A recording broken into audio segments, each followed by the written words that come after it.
Hello friends, எல்லாம் எப்படி இருக்கீங்க? இன்றைக்கி சூப்பரான ஒரு பன்னீர் பரோட்டா பார்க்கலாமா? அதுக்கு கோதுமை மாவு, உப்பு, தண்ணி, லைட்டாக சூடு வெந்நீர் விட்டு நல்லா பசஞ்சு சாஃப்டாகிறதுக்கு 1/2 விட்டுருங்க. 100 கிராம் பன்னீர் எடுத்திருக்கேன். 1/4 டீஸ்பூன் உப்பு, 1/4 டீஸ்பூன் ஜீரகம், கொஞ்சமாக சுகரு, கஸ்தூரி மேத்தி, அப்புறமா கிச்சன் கிங் மசாலா இருக்குல்ல அது, கரம் மசாலா, மஞ்சள் பொடி, தனி மிளகாத்தூள் இருக்குல்ல அதை எடுத்திருக்கேன்.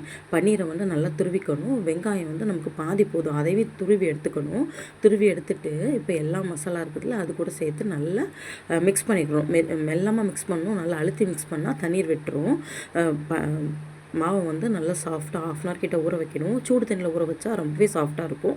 அப்புறம் ஆக்சுவலாக எப்போவுமே சப்பாத்தி போடுற மாதிரி உள்ளுக்கு ஸ்டஃபிங் வச்சு கனமாகவும் இல்லாமல் மெல்லிசாகவும் இல்லாமல் மீடியம் சைஸுக்கு பராத்தி பட்டர் இல்லைன்னா நெய் தடவி எடுத்தீங்கன்னா சூப்பரான ஸ்டஃபிங்கோடி பன்னீர் பராத்தா ரெடி ஆயிடும். செஞ்சு பாருங்கள். கிட்ஸ் ரொம்பவே விரும்புவாங்க. காரமும் ரொம்ப இருக்காது, ஸ்பைசஸும் ரொம்ப இருக்காது, தொட்டுக்க எதுவுமே வேண்டாம்.